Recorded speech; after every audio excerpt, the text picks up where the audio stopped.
Então você tava numa cruzada, num estádio do Billy Graham. 70 mil pessoas. 70 mil pessoas. Depois, uns momentos, eu ouvi Jesus falar, Nick, só olha nos olhos dele mesmo. E quando eu realmente prestei atenção, eu reconheci esse menino.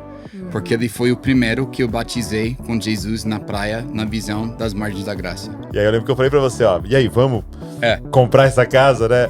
A minha pergunta, você acreditava que... Então, mano, deixa eu explicar. Fala, galera, Jesus Cop, Douglas Gonçalves por aqui para mais um Jesus Cop Podcast, que alegria.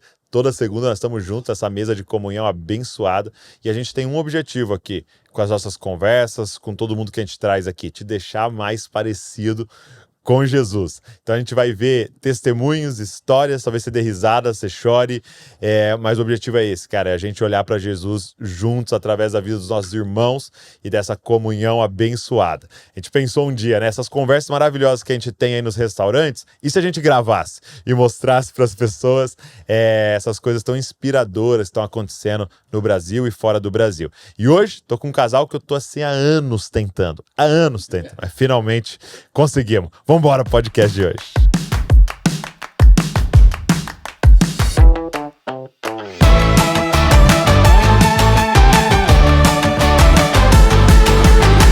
Nick. E aí, mano? Rachel. Hey. Billman. Isso. Billman. Que alegria, obrigado por vocês estarem aqui. Muito bom estar aqui até que fim, né? Até que enfim. O Douglas falou certo, faz uns 5 anos Uns 5 anos a gente tá dentro, não é? Uau. tá nos convidando, né? Finalmente. A gente fica escondido Vocês lá vieram em na Recife. conferência, Foi. mas Sim. no podcast não deu certo. E precisei começar uma escola missionária pra vocês virem. Tá vendo? Foi a isca certa, né? Foi a isca certa. Né? Falou de aula, preparando missionários. Aí envolveu. Estamos aqui. Cara, eu queria começar perguntando pra vocês, eu gosto sempre de começar com essa, a primeira vez que a pessoa vem no podcast, que como é que foi o encontro de vocês com Jesus, né? Eu sei que vocês são americanos e eu li que vocês são filhos de pastores, Sim. mas de forma pessoal, assim, como é que foi? A nossa família vem da igreja metodista, né? A tradição metodista, wesleyana. Até hoje nós somos membros da igreja metodista. E então eu cresci, vou falar a minha parte primeiro. Isso, depois a Rachel Hall. Eu cresci na igreja a minha vida inteira. Mas a noite que eu realmente me converti era numa cruzada de Billy Graham, em Filadélfia, em 1992. Eu Foi estava mesmo? ali. E ela estava lá, outro lado do estádio, Isso. Olha só. que é o estádio dos Eagles, que é o melhor time do NFL, né, de futebol americano. Ok. Amém. Só Amém. uma observação. Mas eu ouvi aquele apelo Então de você tava numa cruzada, num estádio do Billy Graham, 70 mil pessoas. 70 mil pessoas. E ele deu aquele apelo famoso do Billy Graham, Sim. vem aqui pro campo. A gente estava lá em cima e eu falei, pai, eu quero ir. Eu quero entregar minha vida por Jesus. Cara, o incrível é que esses dias eu achei aquela noite no YouTube. Tá brincando. Tá lá. Tem lá? Sim. Eu lá A gente- escutando a mensagem, chorando, lembrando palavra por Meu palavra Deus, que ele falou. Meu Deus. Então, As desde aí, músicas e tudo. desde então eu sempre estava na igreja, sempre andava com Jesus. E a gente cresceu juntos, né? Os nossos pais eram amigos antes que a gente nasceu. Então não era a mesma igreja local, Não, era Não. o mesmo mas os pais distrito eram amigos. Sim. metodista. Eu lembro, tipo, quando eu teve 4 anos, bem pequenininho, que a minha mãe falava diretamente comigo, tipo, como se eu queria conhecer Jesus pessoalmente. Então eu cresci já conhecendo Jesus. Deu aqueles anos de adolescência, sabe? Então, de novo, eu entreguei minha vida para Jesus com 12 anos. Eu fui para um retiro de jovens. E foi depois uma época bem difícil na minha vida, mas realmente foi quando eu decidi, realmente, eu quero seguir Jesus. Foi durante um retiro, no seu caso. Isso. É interessante que, mesmo crescendo na igreja, né, é importante você ter essa noção, né, do dia em que o Deus dos meus pais se tornou o meu Deus. Né? Isso. Exatamente. E abraçar isso, né?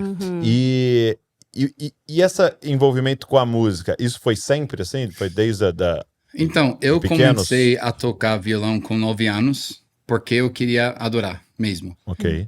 Com 9? 9. 9. Com 13 e 12 anos, a gente começou a compor músicas juntos. Isso. É mesmo? E liderar juntos na nossa... Porque a gente teve 4 igrejas que ajuntaram para fazer um youth group, né? Um grupo de adolescentes, né? Jovens. Jovens adolescentes. Então a gente começou a liderar lá juntos. Na verdade, antes que eu me declarei para Rachel, eu fiz várias músicas muito óbvias, românticas para ela. E ela não sacou. Ela, nada. Eu sou muito loida que realmente eu não sabia que as músicas... Mano, é um foram pouco envergonhoso, porque a minha mãe, quem foi, falou pra ela, tipo, você ouviu as letras? Mulher loira, olhos azuis, minha melhor amiga, Nossa, e Rachel, que é música sobre mim? bonita, que música... Mas a gente Que tá... composição bonita. E a gente está liderando a adoração e compondo músicas desde então, aos nossos mesmo? 13 e 12 anos, Então, aí ali com 13, 12 anos, você já gostava dela e tal, compôs umas músicas pra ela, mas quando que vocês começaram a namorar e tal? 15 anos. 15 anos. É. E casaram? Com 17 anos. 17 anos. É. Sim. Por quê? Porque com 16 e 17, por mais que a gente estava na igreja, a gente caiu em pecado. Rachel engravidou, né? Eu acho que foi mais, né, da parte dela. Oh, Brincadeira. eu Brincadeira. sei que tem mulheres que estão escutando agora. Ei, só para deixar claro, brincadeira. A gente dois pecou e falamos para os nossos pais e a gente, né, queria ter o bebê, óbvio, e queria casar. E eles nos emanciparam com 17 anos, casamos. E na terceira noite do nosso lua de mel, ela entrou em parto com o nosso primeiro filho. Mas ela estava só 6 meses grávida. 6 meses. E ele nasceu e a gente ficou 4 meses, nos primeiros 4 meses do casamento, No hospital. no hospital, Isso. no neonatal, com o Christian. Uau. 4 meses. Eu acho que... E como é que foi esse início? Assim, porque você pensar em 2 de 17 anos, né? São extremamente jovens. Crianças quase.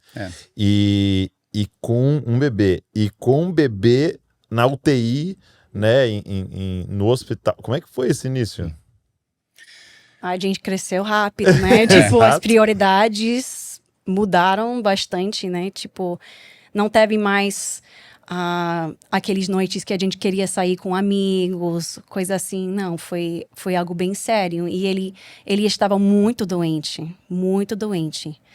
E, a gente, assim, ele nasceu, né, muito, muito doente mesmo. Ele quase faleceu umas 3 vezes. E um dia ele estava... Faz 2 semanas que ele estava naquela máquina, como é que chama? De respiração. Okay. Né? 2 semanas direito com 100%, assim mesmo, vivendo pela máquina. Pela mesmo. máquina, ok. Tava entubado. Entubado. E o médico veio e falou conosco, a gente tem que fazer uma decisão aqui. Ou a gente pode continuar, mas a cada dia está piorando os pulmões dele.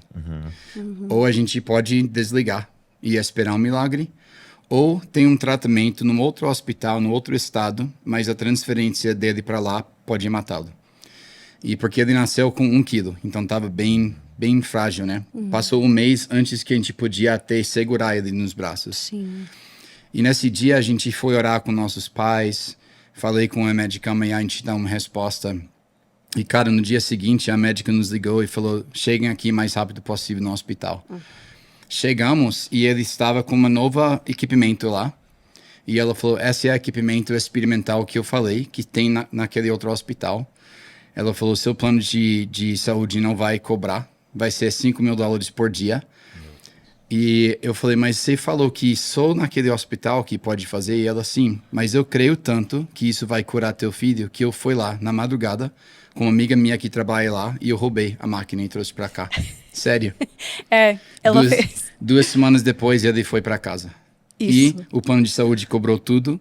Ela não perdeu a licença dela. Sim. Ela foi Mas o elogiada. plano de saúde cobriu tudo. Pagou tudo. Cobriu, Aham, cobriu. aham. É diferente que É porque cobrar. cobrou. Não cobrou entendi. nada, Cobriu tudo, Obrigado aham. pela correção. E ele foi Ela pra não casa. perdeu a licença Não, dela. E ela conseguiu até ser, tipo, elogiado como aquela médica herói.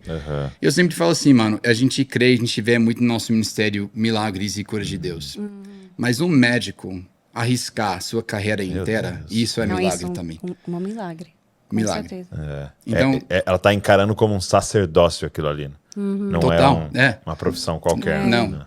E para nós era os primeiros 6 meses do nosso casamento era assim, antes que Rachel fez 18 anos mesmo. Então eu acho que por isso, mesmo sendo adolescente, a gente tinha que amadurecer muito rápido. E sabe o que fez em nosso casamento? A gente não briga sobre coisinha. Porque a gente começou o casamento com morte Coisas e vida. graves, isso. Né, como adolescente, mas fazendo decisões para a vida do seu filho recém-nascido. Então, meio colocou as coisas em ordem, alinhou tudo no casamento, de realmente entender o que é importante mesmo. Né? O que é problema mesmo. É. Muito bom. E quando é que foi essa convicção do chamado de vocês, né?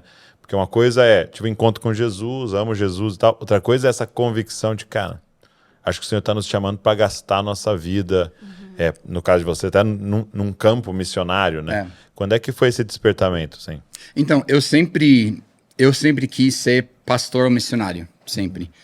Rachel nunca quis casar com pastor, sendo filha de pastor, mas quis casar comigo, então deu certo. Deu certo. Mas ela também teve esse chamado missionário, e o interessante é, quando tudo aconteceu, que ela engravidou, a gente confessou os nossos pecados, não é que acabou aquele chama, mas eu entendi, meio passou, porque agora eu sou pai, agora eu preciso trabalhar mesmo, tenho que cuidar mesmo a família.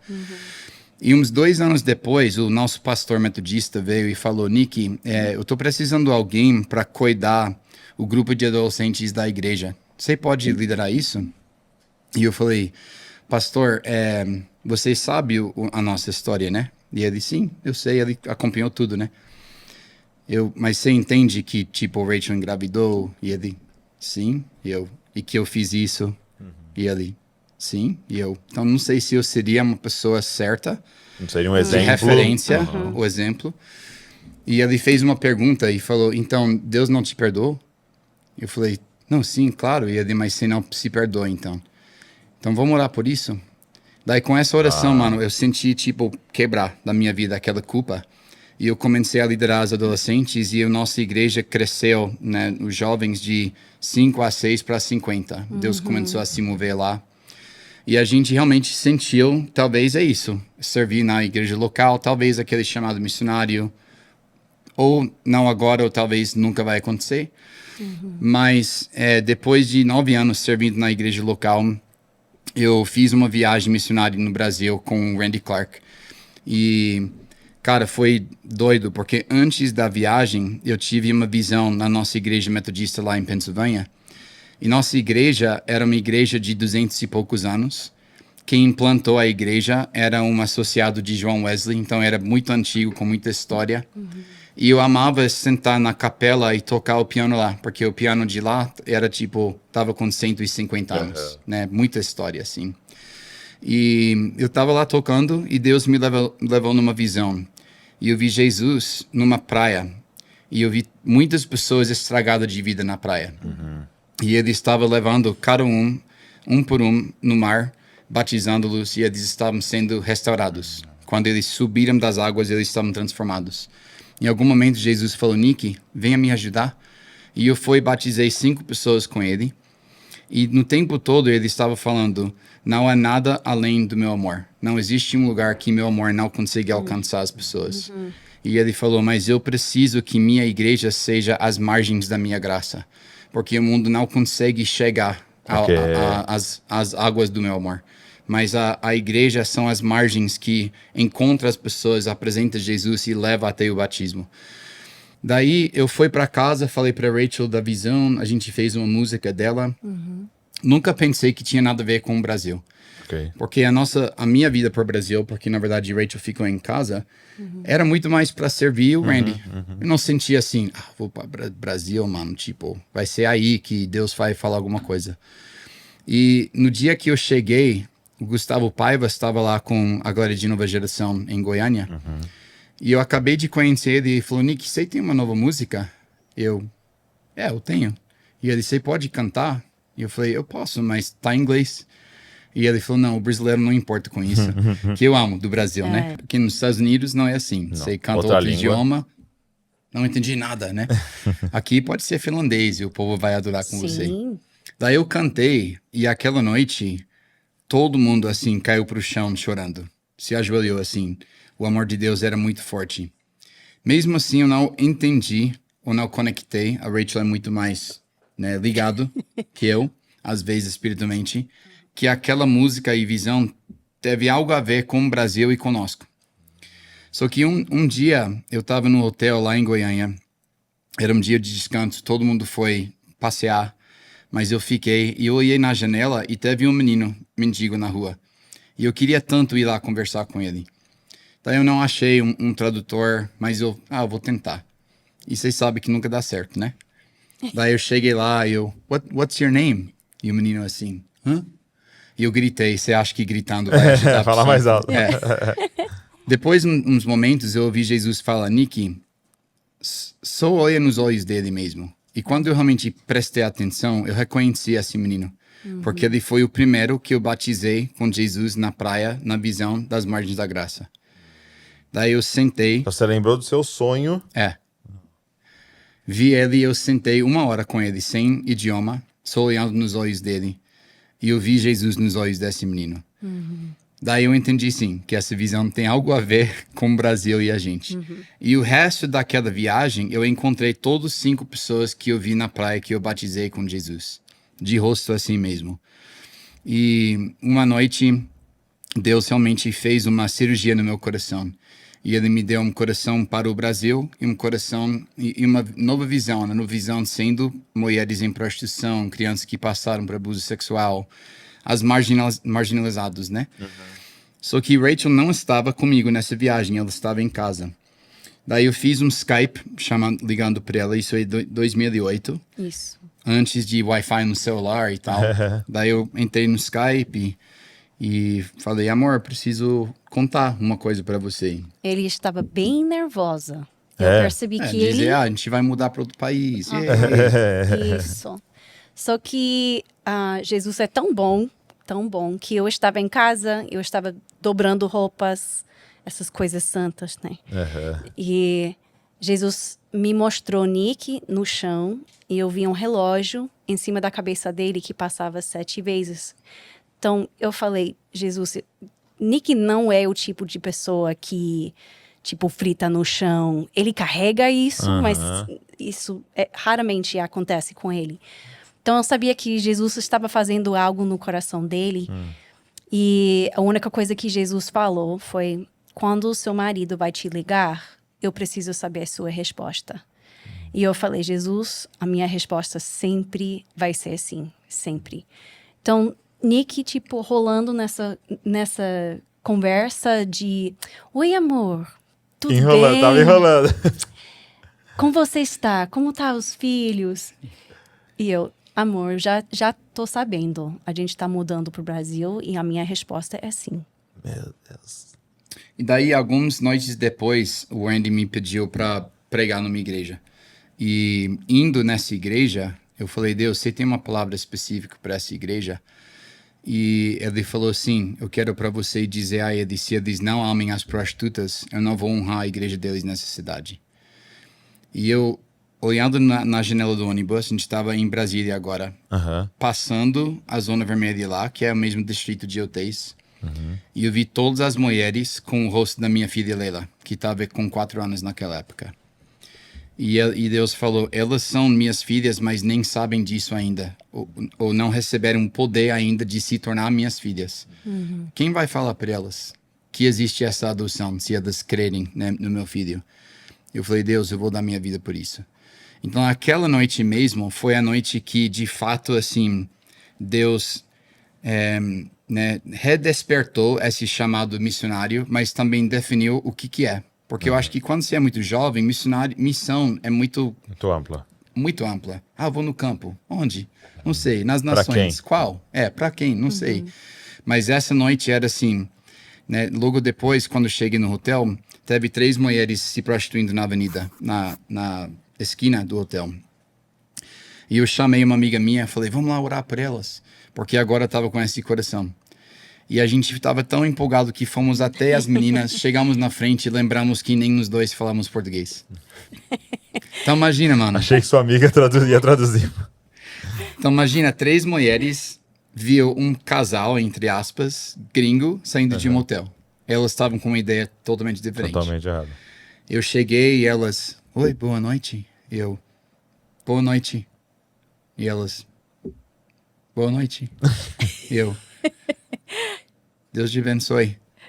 E elas meio tipo, tá bom. Amém.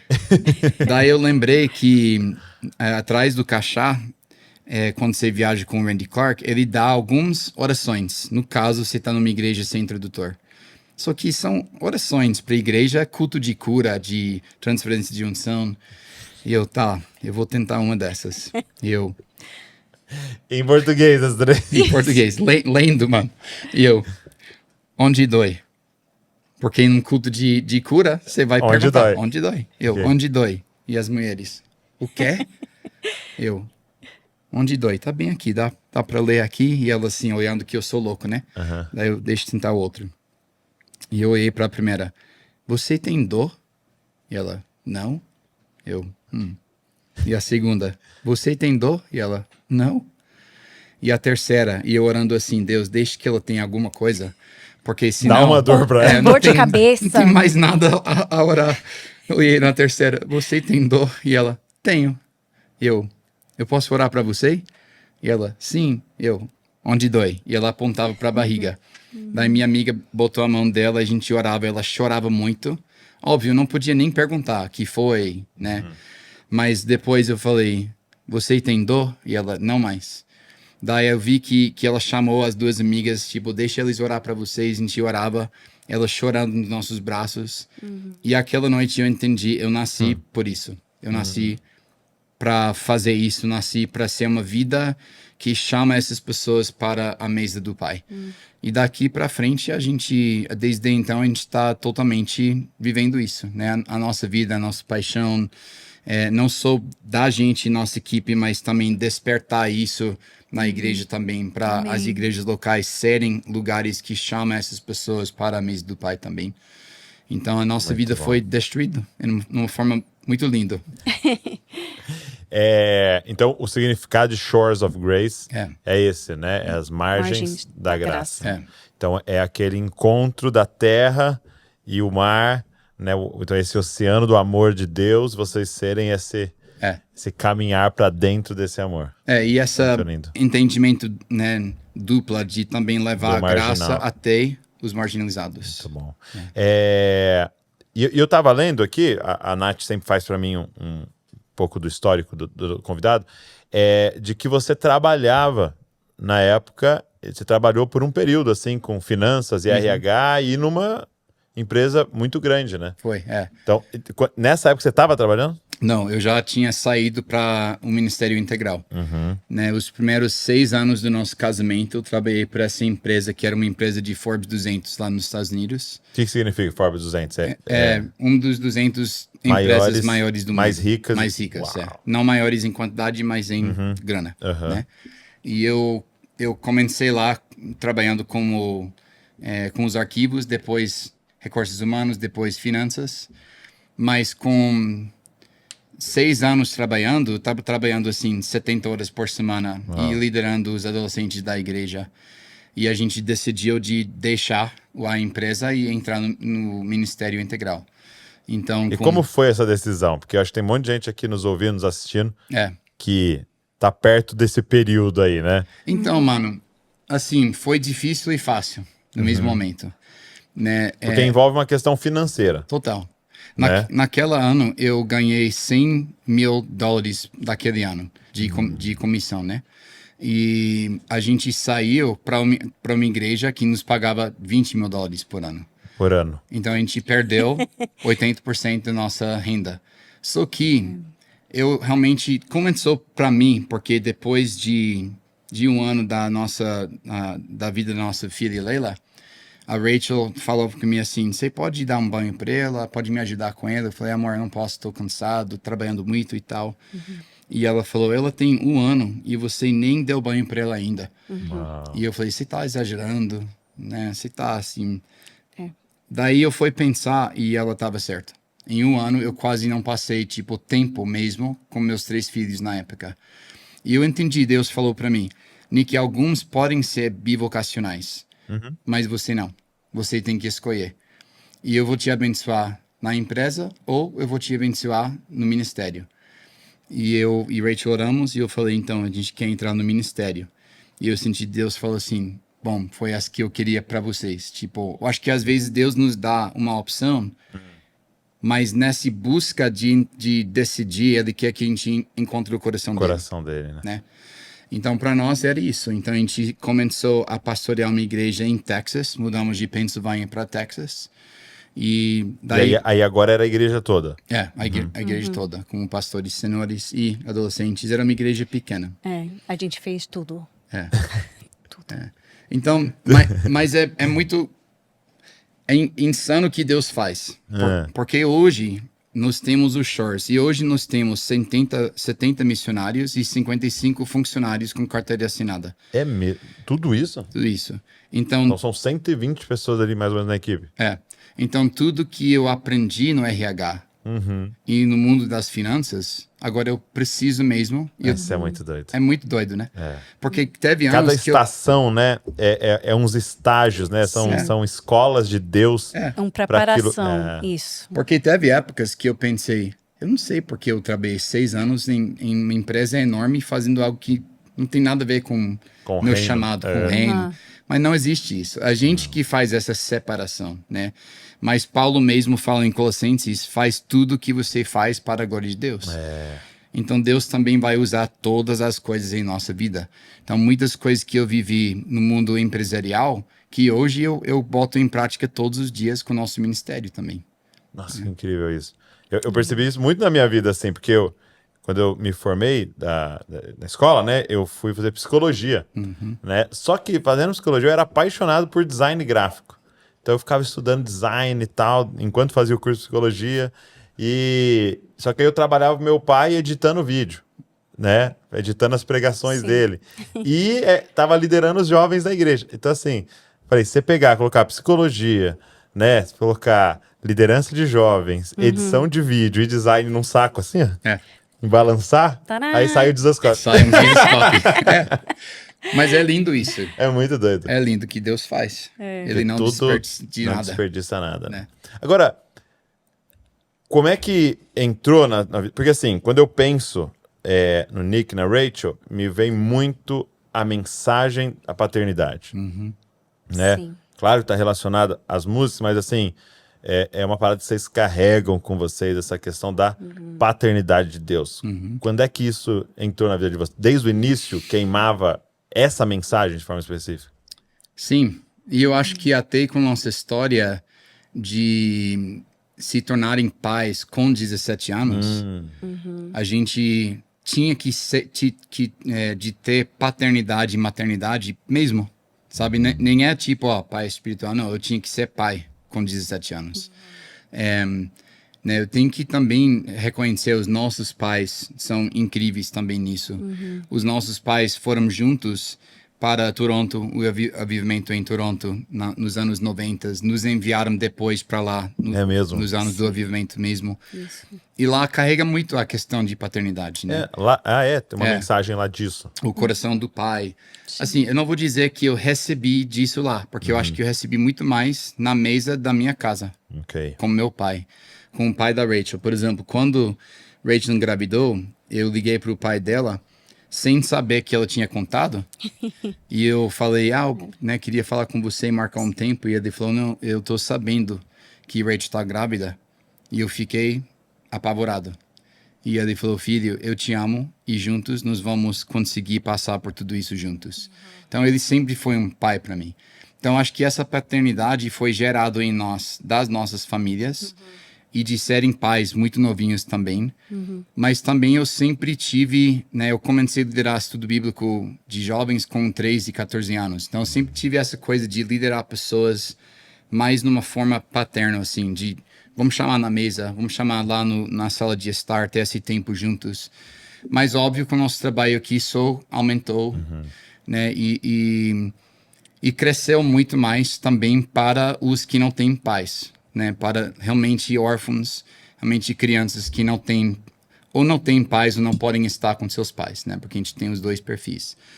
E a gente vê muito a falta da paternidade, tanto que eu acho que às vezes a gente fala mais de paternidade do que Deus Pai.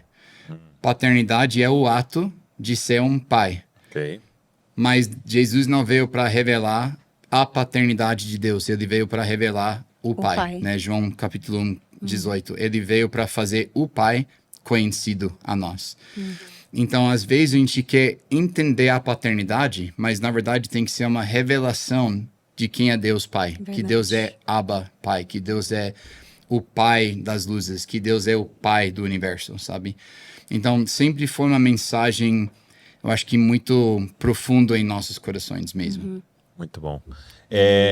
Aí nesse momento que você liga para ela, fala, ó, eu sinto o Senhor no chão do Brasil, como é que foi a decisão de onde? Porque quando você fala Brasil... Sim, um país enorme, né? Isso, eu posso falar sobre isso. A primeira palavra que Deus falou, depois que ele falou, tipo, quando o seu marido vai te ligar, foi a palavra Recife. E eu nem sabia o que era um Recife. Então veio uma palavra na sua cabeça, Recife. Isso. E eu fui para Google, né? E eu coloquei como uma boa gringa. Com H. H. E Google faz aquele você quis dizer. E chegou, tipo, todas essas reportagens, né? De ataque de tubarão, ataque de tubarão, Sim, ataque sim. de tubarão. E foi depois, quando o Nick voltou dessa viagem, que a gente começou realmente a pesquisar mais sobre essa cidade. E a gente percebeu que realmente estava com muitos problemas com crianças e com mulheres em situação de prostituição. Então, a gente se ligou a isso, sabe? Mas eu acho importante, Douglas, também mencionar isso. A gente estava, na igreja que a gente estava servindo, a gente estava lá 1 ano, quando Deus nos chamou para o Brasil. Mas eu tinha dado um compromisso de 3 anos naquela igreja. Então, eu voltei dessa viagem em 2008, Em chamas. querendo já estar aqui no Brasil, mas a gente não quis desonrar a nossa palavra de uma estação para começar uma nova estação, nova temporada. Muito bom. Então a gente terminou os mais 2 anos, 3 na igreja, e nesse meio tempo a gente veio visitando e tal, mas a gente realmente quis terminar com excelência, com amor, né, o nosso compromisso com a igreja. A gente começou, por mais que tivemos essa palavra de Recife, na época o Randy Clark teve muitos amigos e igrejas em Curitiba. Então ele falou, acho legal vocês comencem lá, mesmo que seja 1 ano, porque tem pessoas que vão te acolher, vocês podem aprender a idioma. Aprender a língua.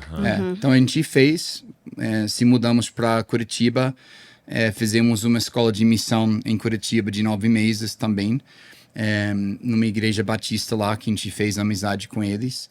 E depois de 1 ano e meio, a gente já ia para Recife, mas paramos 6 meses no MCM em Trindade, Goiás.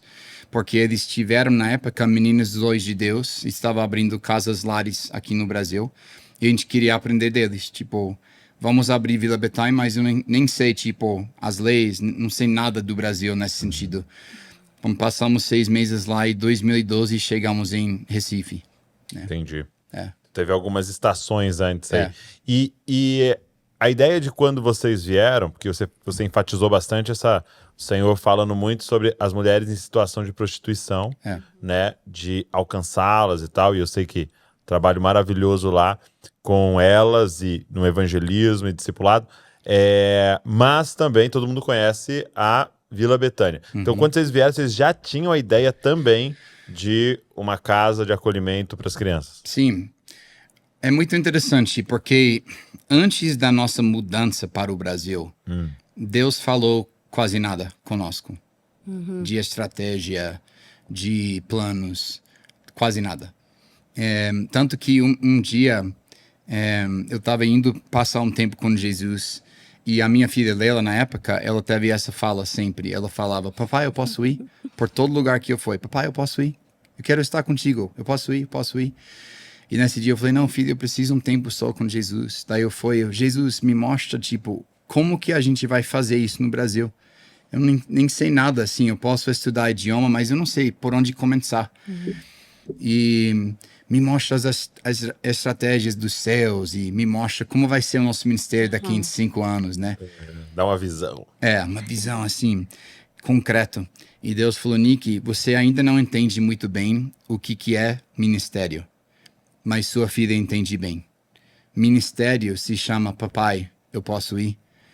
Esteja comigo, habite no meu filho e eu estarei com vocês. Por hoje, é só isso que você precisa saber. Então a gente, por mais que a gente orava, mais que Deus falava, você me deu seu sim, então tá pronto. Você pode confiar em mim. Mas uma coisa que ele nos mostrou era o Vila Betânia.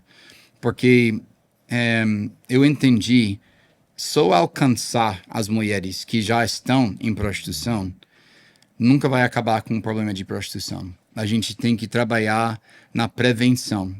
Isso em todas as esferas. Prevenção nas escolas, nas famílias, nas igrejas. Mas também precisamos casas de acolhimento onde uma menina que talvez está numa situação de risco ou muito complexo, onde ela pode ser segura. Porque muitas das mulheres em prostituição foram meninas que foram ou abandonadas ou abusadas e entenderam, a minha vida vai ser assim. Eu só tenho uma agora. Então, um dia eu estava orando, de novo, adorando, e Deus me mostrou uma visão de Maria ungindo os pés de Jesus, em João 12, que aconteceu no Betânia. E na visão, Jesus estava cantando sobre Maria. Uma canção redentiva, cantando o amor dele, transformando a vida dela. E Rachel entrava no quarto e não sabia o que eu estava vendo, mas ela começou a cantar de volta por Jesus. Maria agradecendo, adorando Jesus pela essa redenção, pelo amor. Sim. A gente fez uma música e chamamos a música Betânia. Bethany, em inglês. E eu falei, nossa, que música legal. A gente ia gravar naquela semana em Nashville. E eu falei, vamos gravar. E Deus falou assim, mas isso não é só uma música. É o plano do que vocês vão fazer no Brasil. Vocês vão criar e gerar lugares do Betânia, onde meninas e mulheres podem chegar aos meus pés, derramar tudo aos meus pés e podem ser transformadas na minha presença. Então a gente sempre teve essa visão de fazer Vila Betânia. Chegando em Recife, a gente começou de uma forma muito errada, porque a gente não sabia o que pode e não pode. Eu falo sempre, a gente tem que fazer um livro de tudo a não fazer no campo Como missionário. não fazer. A gente começou a levar as crianças das ruas para a nossa própria casa. Então, colocamos eles nos quartos dos nossos filhos. Tivemos várias crianças e adolescentes morando em nossa casa. Depois, alugamos um espaço com mais crianças missionárias. Era tudo bagunçado. Daí, eu fui um dia, mano, para a secretária de assistência social na cidade. E eu falei, eu só queria deixar vocês cientes que a gente tem essa casa. E se vocês precisam, um lugar, estamos aqui. E ela, você tem o quê? Eu falei, uma casa. Cheio de criança. Cheio de que criança. eu pego na rua. E ela, mas de onde? Não, de todo canto. Peguei uns aqui, uns de lá. E ela, mas não pode. Eu, não? E ela, não, é sequestro. E eu, é? Nunca tinha pensado assim. Então não temos essa casa. Não. Mas Deus foi muito gracioso. Fala assim, não falo português. What? I didn't understand. I don't understand. E sai. Mas Deus foi gracioso que essa mulher nos ajudou a oficializar a casa. Isso. Então, hoje a gente tem Betânia por 10 anos. E a gente já teve mais que 190 crianças e adolescentes. Mais que 65 adoções através do Betânia. E também mais que 80 reintegrações. Porque o nosso objetivo não é... O primeiro objetivo é restauração da família. Né? A gente ama a adoção, mas a adoção é quando não tem mais o que fazer com a família, nuclear ou extensa. Então, o que Deus fez com aquela visão do Betânia... cara, todos os dias a gente entra naquela casa e eu choro todos os dias. É mesmo. Porque o que ele faz é lindo. As pessoas que ele enviou para servir junto conosco são pessoas de carreira assim, que era arquitetos, que era enfermeiras, que era psicólogas, médicos, mas que estão servindo essa visão que veio de um pequeno encontro com Jesus, mostrando Maria ungindo os pés dele na cidade de Betânia. Então é incrível, incrível mesmo. Que demais. Eu fui lá, foi antes da pandemia, né? Foi. Que eu fui lá, acho que foi 2017 que eu fui. Foi. E aí, acho que um dos dias mais emocionantes da minha vida foi aquele dia na conferência, né? E que a gente levantou uma oferta, né? Sim. E até eu queria te perguntar desse dia. Acho que a gente nunca conversou sobre aquele dia. Não. Foi meio assim, hey, deu certo, amém. Não, e para quem não tem contexto, em 2018, a gente fez uma conferência, ou 2019? 2019. A gente fez uma conferência no Expo Center Norte, então tinha assim, sei lá, 6 mil pessoas lá, quase 7 mil pessoas. E toda a conferência a gente tira uma oferta para alguma ação missionária, algo que está acontecendo. E aí, nesse ano, a gente conversou com vocês, falou, vamos. E aí, a gente sempre pergunta, né? Vocês estão com algum desafio e tal? E era comprar a casa, né? E eu lembro na época era 750? 750 mil era, né? Aí, e eu lembro que vocês cantaram, né? Tocaram. E na sequência eu ia falar pra galera, agora nós vamos ofertar e tal. E aí eu lembro que eu falei pra você, e aí, vamos comprar essa casa, né? A minha pergunta, você acreditava que... Então, mano. Então. Seja sincero. Deixa eu explicar. Eu fiz a proposta, que era, na verdade, 600 mil para comprar essa casa. Cheio de fé. No dia que eu fiz, zeramos a nossa conta. Eles aceitaram a proposta. E a minha fé foi... Foi embora. Porque uma coisa é fazer a proposta. Quando o cara fala sim... Agora você tem 2 semanas a pagar. Daí, cara, eu não sei se você lembra, mas no ano anterior, vocês levantaram uma oferta para a Vila Betânia. Sim.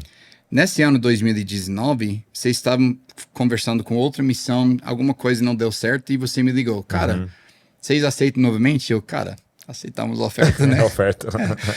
E quando você falou, não, cara, vamos comprar a casa, eu pensei, sinceramente, cara, que bonitinho. Eu gosto demais do coração de Douglas. Que uma conferência de jovens vai levantar, né, 600 mil reais. Mas a sua fé realmente aumentou a minha fé. Amém. E aquele dia foi tão poderoso e especial para nós, porque uma das coisas que a gente mais sente é que nós estamos aqui meio emprestados dos Estados Unidos. Não só para fazer a obra, mas também levantar outros e equipar outros do Brasil para fazer. Sim. Só que falta muito, né, sendo honesto, na igreja brasileira. Sim. Apoio para a missão, cuidado para crianças, né? Religião pura, cuidar dos órfãos, das viúvas, falta muitas vezes. E está sendo que agora, né, ONGs seculares do mundo estão fazendo essa obra. Então, daquele dia para nós, nem foi somente o fato de poder comprar a casa, mas era a fonte desses fundos, que era a Igreja do Brasil. Brasileira. Isso. E eu sei que veio de várias gerações, mas era muito jovem, dizendo, tipo, não só compramos essa casa, mas nós compramos essa visão. Estamos juntos nisso, sabe? Então, até hoje é algo que a gente carrega muito em nosso coração mesmo. Poxa. Muito mesmo. Não, foi muito emocionante e foi o que foi muito legal naquele dia. Até eu vou ver depois se o editor conseguia colocar.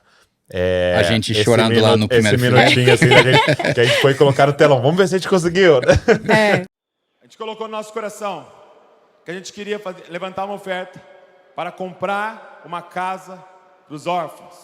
E essa casa, lá em Recife, custa 600 mil reais. E a gente contabilizou tudo que vocês ofertaram, tudo que a gente conseguiu. E esse foi o resultado da nossa oferta.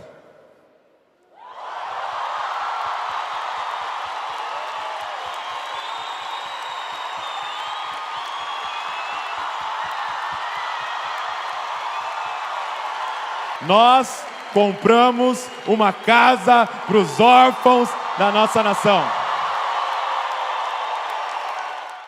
E eu e o Rachel acabado lá. Exato. Aí aparece... E assim, o que foi muito legal é que a conferência era sobre maturidade. Sim. Né? Tinha colocado o tema de second floor, né? Sim. Era tipo, nós precisamos chegar, cara, a gente precisa subir, a gente precisa avançar, a gente precisa amadurecer como igreja e tal. E eu lembro que o meu apelo lá foi esse, né? Falei, gente, chegou a hora da gente praticar. A gente tá o dia inteiro aqui ouvindo. Chegou a hora da gente praticar. E não tem nada mais maduro do que dar, né? Do que se importar com o outro, tirar do meu e tal, e me importar com o outro. E foi assim, muito emocionante exatamente isso, assim, a galera se levantar e falar, beleza, vamos lá. E interessante, mano, porque nessa mesma época, a galera de Dunamis também levantou uma oferta para os nossos amigos lá em Gramacho, no Jardim Gramacho. Sim.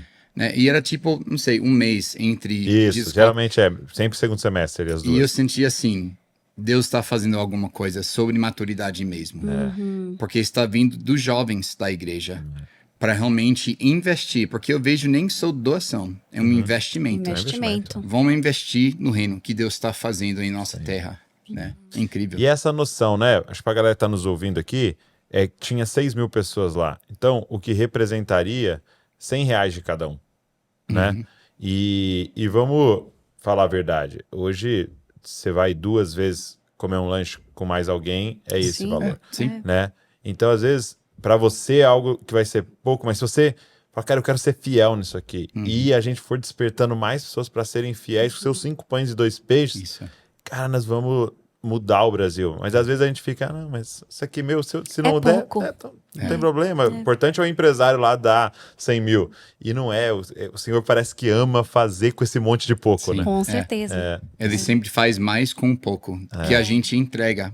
Mas essa é a chave, a gente tem que entregar os pães e peixes. Sim, Né? na mão dele, né? Se eu guardo, como que ele vai multiplicar? Eu gosto muito que o pastor Paulo Borges, ele fala assim, ele fez essa pergunta, como é que faz para salvar um pão? Ele fala, você tem que repartir e comer. Porque se você guardar, ele embolora. Então, a forma de perder um pão é guardar. Né? E aí ele falou, tem um monte de vida embolorada, né? Sim, infelizmente. Porque como é que faz para salvar a sua vida? Entrega. Dá a sua vida. Quem né? tenta salvar a sua vida, perderá. Perdeu. Né? E como é que é o trabalho, né? Então, com esses anos todos agora de experiência, como é que vocês desenvolveram o trabalho com as mulheres em situação de prostituição?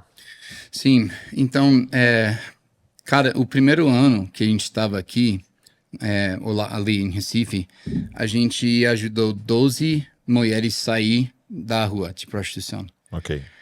Em 6 meses, 8 delas tinham voltado. E eu fiquei chateado.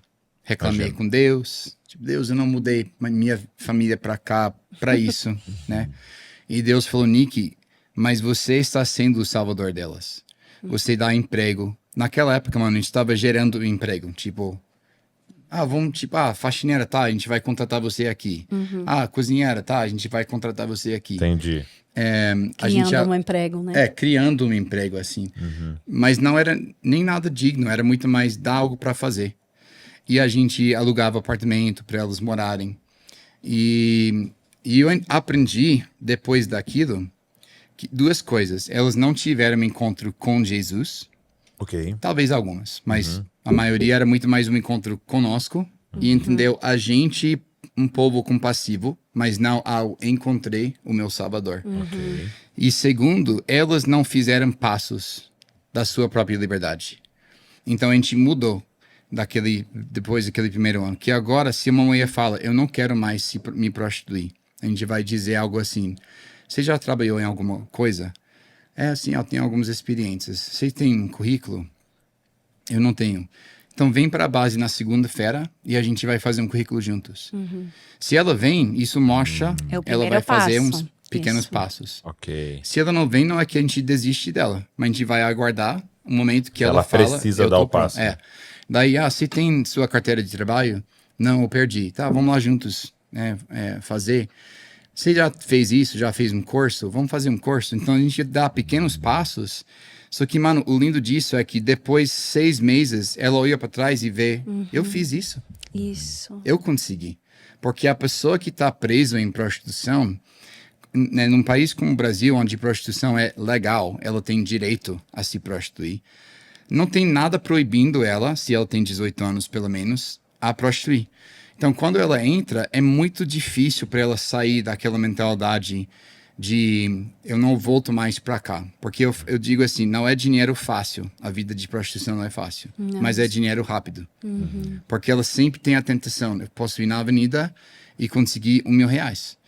Então, sair dessa mentalidade... E Isso que eu ia te perguntar. Sim. O principal motivo de entrar é financeiro. Quase sempre. Quase sempre. Assim, tem, né, a gente já teve encontros com mais que 2.000 prostitutas, né, ou mulheres e homens em prostituição aqui no Brasil.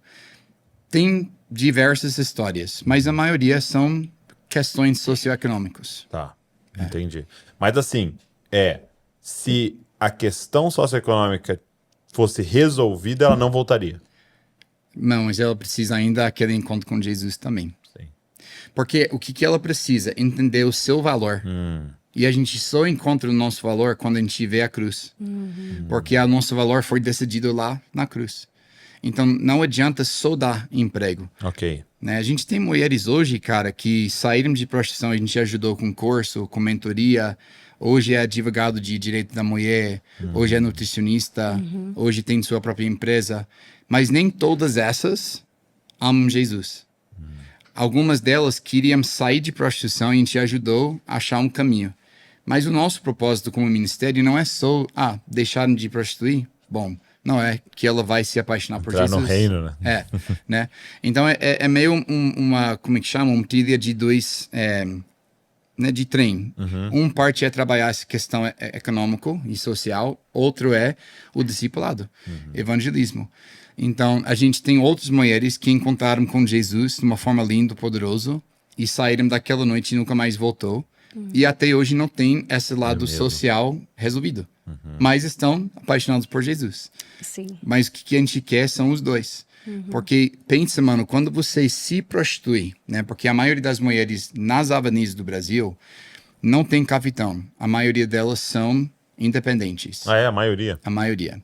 Tem boate e clube que tem sim, mas essa questão de tráfico... Agora, a questão do capitão é ilegal. É legal. Tá. Mas tem, óbvio, né? Da mesma forma que prostituição infantil é ilegal, mas tem. Em Recife, a gente encontra meninas de 13 e 14 anos. Então, mas a maioria que são legais, 18 anos, são independentes. Então, você mesmo determina o seu valor com cada programa. O qual é o seu valor? R$100. Porque é isso que eu cobro para um programa. E qual é o seu valor? R$50. Porque é isso que eu cobro para um programa. Então, quando você pergunta a pessoa, ela vai te falar um preço. Preço dela. Ela não entende valor de, tipo, a pessoa. Qual é seu valor? Ela entende o valor que eu cobro para o serviço. Então, é muito essa questão de precisar a transformação da mentalidade mesmo. Né? Realmente, de entender, não, você tem valor muito além do que você faz. Você tem valor porque Deus amou de tal maneira que ele deu seu único filho para pagar esse preço para sua vida eterna, se você crer nele, né? Então, é trabalhar no valor e esses pequenos passos ajudam ela a entender disso. Eu consegui. Eu tenho valor. Eu consigo. Eu achei que eu não conseguia sair, mas olha que eu fiz currículo, olha que eu entreguei currículo, olha que eu fiz entrevista. Esses dias mesmo tivemos uma menina, uma mulher assim de 19 anos, que fez entrevista e não deu certo. Mas me ligou cheio de alegria porque conseguiu uma entrevista. Sim. Cara, é uma grande vitória para uma menina que alguns anos atrás estava na esquina se prostituindo. Mas agora ela estava lá, vestido bem, na frente de um entrevistador, né? Que mesmo se não conseguiu, ela saiu assim. Eu tenho um Eu passo. consegui. Né? Então, esses passos são como a gente ajuda as pessoas. Sim. E... Agora, como é que é a entrada, a abordagem, né? Porque... Nas conversas com ela. Como é que é o início dessas conversas e tal? Tem uma construção, né? Porque Isso. até um passo como esse de oferecer ajuda, eu acredito que vá um tempo. Sim. O primeiro passo é, boa noite, qual é seu nome? Entendi. Mas sério, mano, porque às vezes no evangelismo, né, a gente vive isso todos os dias de evangelismo. Mas muitas vezes, né, alguém da igreja que quer começar a evangelizar, você fica com aquela nervosia e você esquece de até perguntar qual é seu nome. Entendi. Sim. Você já chega lá, posso orar para você? E já conheceu Jesus? Só que aqui no Brasil, nas ruas, a gente não falta igrejas. Ok.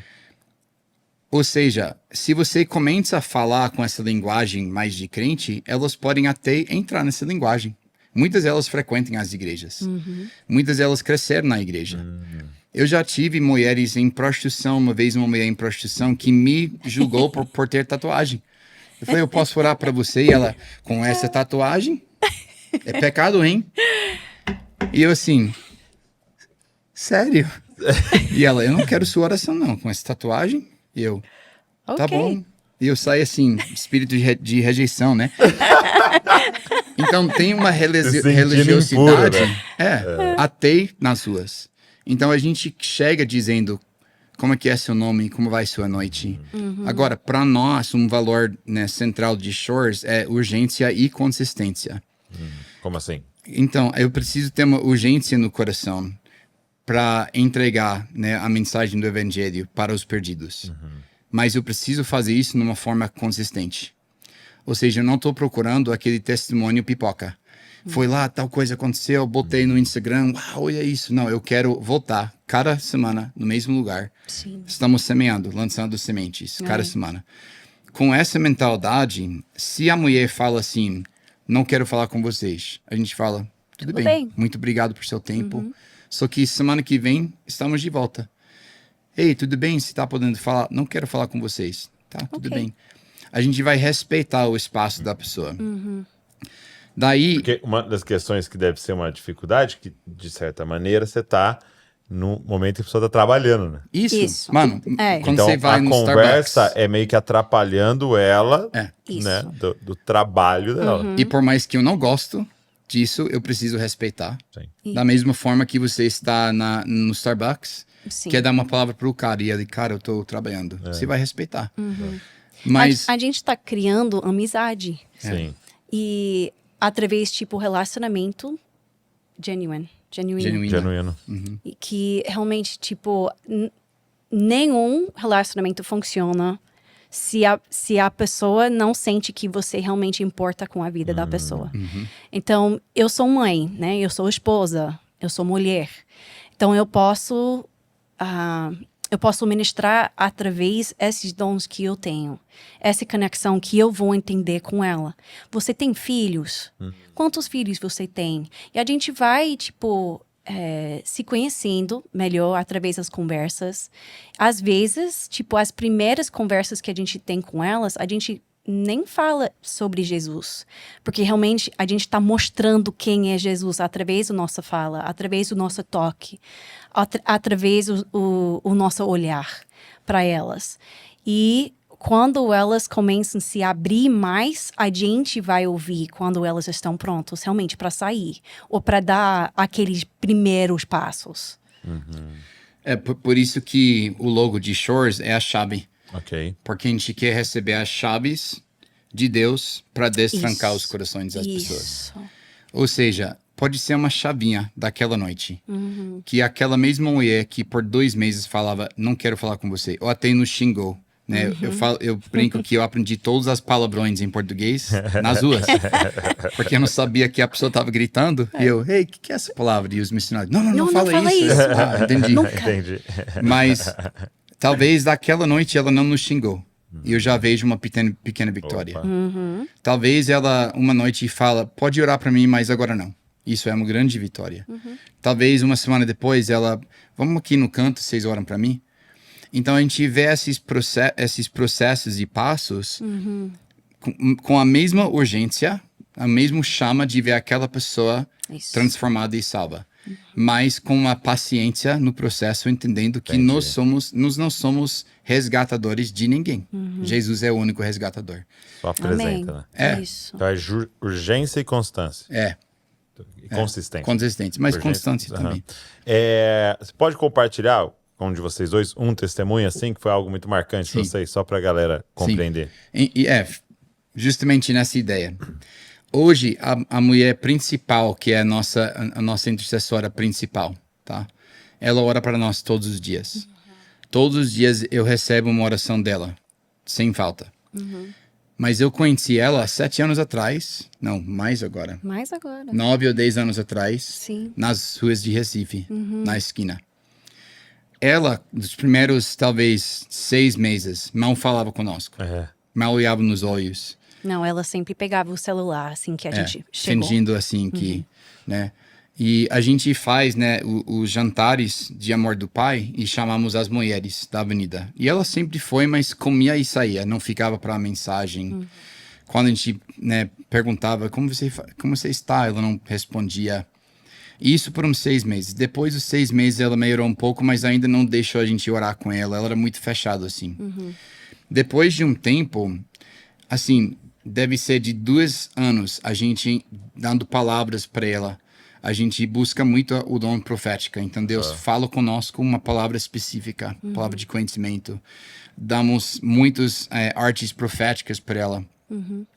Muitas rosas para ela também, chocolates, assim, sempre procurando café, coisinhas que são tipo Conexões, uma forma de amar. entrar.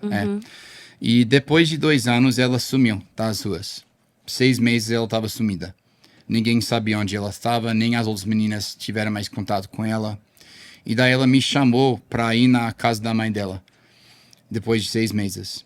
E eu fui lá na casa e ela falou, Nick, deixa eu te explicar. Nesses 2 anos que eu te conheço, né, ou nesse tempo era até mais anos, mas nos próximos 2 anos, eu sempre pensei assim, você é muito chato.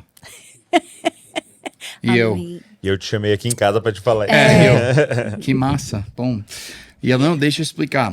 E olha o que ela falou, porque vocês, cada sexta-feira à noite, vieram com essas palavras lindas sobre minha vida, mas minha vida não era linda. Então eu fiquei chateado, porque era como se vocês são cegos a ver o tormento que eu estava realmente vivendo. E eu fiquei chateado, porque eu pensei, eles falam essas coisas, que eu sou princesa, que eu sou amada de Deus, que ele está me chamando para restauração, mas eles não sabem quem eu sou. Não sabem que nem é só o que acontece comigo, mas as coisas que eu já fiz, porque eu já fiz coisas pesadas. E ela falou, uma noite eu estava passando mal, vomitando, na avenida mesmo, fez programa, depois do programa vomitei mais no quarto do motel, e eu decidi aquela noite eu vou me matar. Fui para casa, estava com uma garrafa de comprimidos, os cartilhas de comprimidos, e eu decidi eu vou me matar, não quero viver mais. Eu estava lá chorando na cama, daí eu pensei em vocês. E eu pensei, cadê Nick agora? Cadê aquele equipe agora falando dessas palavras lindas? Tá vendo como minha vida está? Tá vendo que eu vivo num tormento? Tá vendo que eu quero morrer? E ela estava meio nos zombando, mesmo da gente não estando lá, né? E ela falou assim, Nick, eu falei para fora com voz alta, tudo que vocês falaram era mentira. E eu ouvi uma voz que falava para mim, e se for a verdade? E ela falou, era 2 horas da manhã, até 5 horas eu pensava em todas as palavras, todas as orações, todas as artes proféticas. Isso. E O até Senhor foi trazendo à memória tudo. Isso. E ela falou, até 5 horas da manhã eu acreditei, cada palavra. Liguei para minha mãe, falei, mãe, eu não sou prostituta mais, eu posso voltar para casa. Foi para casa, depois trabalhou conosco. Agora ela tem, né, um outro emprego, mas ela é a pessoa mais fiel que eu conheço na intercessão. Mas começou com boa noite, como é seu nome? Você está podendo falar? Ela está orando agora. Tá orando agora. Enquanto a gente grava. Sim. Ela tá. E uma coisa linda disso que você está contando é a questão de o Senhor não desperdiça sementes, né? Não. A gente pensa, não funcionou hoje. Não entrou essa palavra. Isso. Tá lá, né? E Tá. tá lá. E a nossa responsabilidade é ser fiel com sementes. Só. Os resultados não são da nossa conta. A gente sempre gosta de ver os resultados, Exato. Sim. né? Mas a gente não sabe. Talvez até, tipo, com um sorriso. Ou só, tipo, parando um momento só para passar um tempo com alguém. Sim. Você nunca vai entender o quanto que isso pode significar para a pessoa. E para nós, por mais que nós queremos que todas que a gente encontra recebem, né, vida nova em Cristo, sabemos que algumas sementes vão cair nas pedras. Alguns serão consumidos pelos passarinhos, outros nos espinhos. Mas Deus não se importa assim com... Ou seja, Ele não fala para nós, essa aqui vai para tal lugar. Essa aqui, não, lança, isso. seja fiel e me confia. sabe? E vai dormir, né? É. Igual na parábola. Vai dormir, é. é o Senhor que dá o crescimento. Né? É. Agora, e da Vila Betânia, assim? Qual que foi uma história que marcou vocês, assim, com as meninas? A gente teve cada sexta-feira à noite nós fazemos um discipulado com as meninas. E recentemente, foi fevereiro, a gente estava num discipulado desse e veio 2 amigos meus. E eles já vieram outras vezes, eles são estrangeiros. Mas quando chegaram nessa noite, a mulher desse casal apontava para uma menina e falava, eu lembro dela, ela tem um filho de 8 meses. Eu falei, não, mas ela chegou faz 2 dias, você não conheceu ela ano passado. E ela, não, mas eu lembro dela, ela tem uma filhinha. Eu falei, ela tem uma filha de 8 meses, mas você não conheceu ela. Eu falei, eu acho que é o Espírito Santo. Então, durante o discipulado, pede o Espírito Santo, me dá uma palavra para ela, né? Daí o amigo estava pregando, ministrando, e as meninas recebendo muito, era uma noite precioso. E essa menina, cara, ela chegou 2 dias antes dessa noite. Então ela estava muito novo, não estava querendo falar com ninguém, não olhava nos seus olhos. E quando ele pregava, esse amigo meu pregava sobre um abuso que aconteceu na vida dele. E ele falou como ele foi liberado disso, curado e tal. E eu vi que ela estava começando a chorar. Depois da mensagem, a mulher dele deu a palavra para ela que ela sentiu e ela chorava ainda mais. Mas ela ficava quieta. Quando a gente foi orar para encerrar a noite, ela me interrompeu, se levantou e falou assim, com licença, eu preciso de Jesus. Eu preciso de Jesus agora. Eu não posso viver assim mais. Eu não sei o que é amor. Eu nunca fui amado mesmo. Mas eu preciso desse amor, desse Jesus. Eu preciso dele agora. E o meu amigo orava por ela. Ela aceitava Jesus como Senhor e Salvador. Chorava, pulava nos meus braços, que ela acabou de me conhecer. E falava, agora eu sou livre. Agora ele me libertou mesmo. Então, é muito, né, a música da gente, adotado como filho, vem desses momentos. Sim. Porque a gente vê essa adoção mesmo.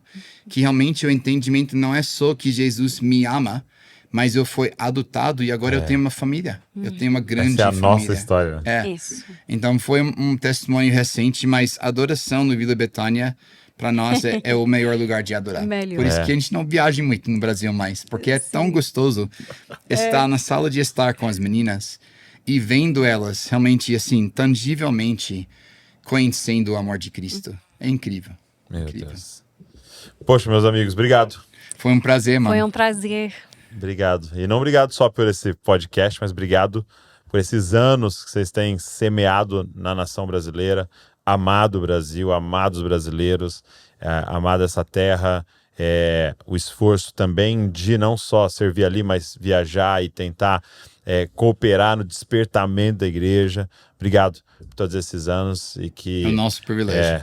Que haja uma coroa aguardando vocês aí por tudo isso e que o Senhor continue dando sabedoria, discernimento Amém. em tudo que vocês estão fazendo ali. Amém. Amém. E Precisamos muito. Conta com a gente. Amém. Obrigado. Te amo, mano. Também amo muito vocês. Obrigado você que ficou aqui assistindo, ouvindo aqui. E eu queria te fazer um pedido só um pedido. Não pode ficar isso aqui só para você. Pega o link, sai mandando para todo mundo, para que outras pessoas possam compartilhar essa mesa aqui de testemunho, ser inspirado, ativado, renovado pelo Senhor. E também, lógico, deixa um comentário aqui que o Senhor ministrou ao seu coração. Se inscreve no canal aí, pra você estar recebendo tudo que a gente está produzindo. Deus abençoe você e não se esqueça, você é uma cópia de Jesus. Valeu.